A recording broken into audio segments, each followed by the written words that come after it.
বাংলাদেশ বিমান বাহিনীর ইতিহাসে স্মরণীয় দিন হতো আজ। ছিল ফ্লাইট লেফটেন্যান্ট তৌকিরের স্লো ফ্লাইট ট্রেনিং।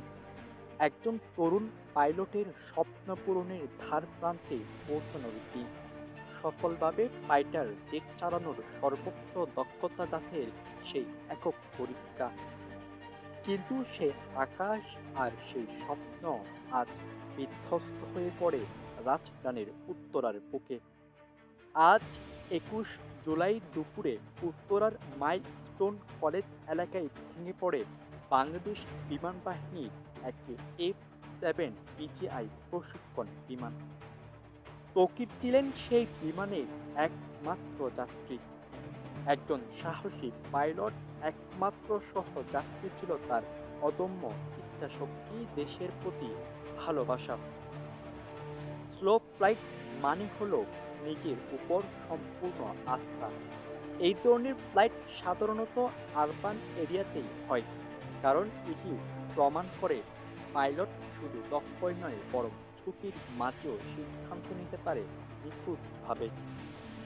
কুর্মিটোলা পুরাতন এয়ারফোর্স বেস থেকে অধ্যয়ন করেন ফ্লাইট লেফটেন্যান্ট তৌকির। উত্তরা, দিয়াবাড়ি, পাটনা, হাতিরঝিল, রামপুরা পেরিয়ে চলছিল তার বিমান। তবে কিছু সময় পরেই তিনি বুঝতে পারেন সবকিছু ঠিকঠাক নেই। তিনি কন্ট্রোল রুমে জানান, বিমান আর ভাসছে না, ধীরে ধীরে নিচের দিকে নামছে। তৎক্ষণাৎ নির্দেশ আসে, ইজেক্ট করুন, জীবন রক্ষা করুন। কিন্তু তৌকির চেয়েছিলেন বিমানটা ফিরিয়ে আনতে, চেয়েছিলেন জানমালের ক্ষয়ক্ষতি যেন না হয়। একজন সত্যিকারের সৈনিক যেমনটা করে, তৌকিরও ঠিক তাই করেছিলেন। শেষ মুহূর্তে তিনি চেষ্টা করেছেন বিমানটিকে নিরাপদ স্থানে নামাতে। তবুও সব চেষ্টাকে হার মানিয়ে যোগাযোগ বিচ্ছিন্ন হয়ে যায়। মাত্র এক থেকে দেড় মিনিটের মাত্র ১ থেকে দেড় মিনিট পর ধ্বংস হয়ে পড়ে যায় সেই স্বপ্নের ফাইটার।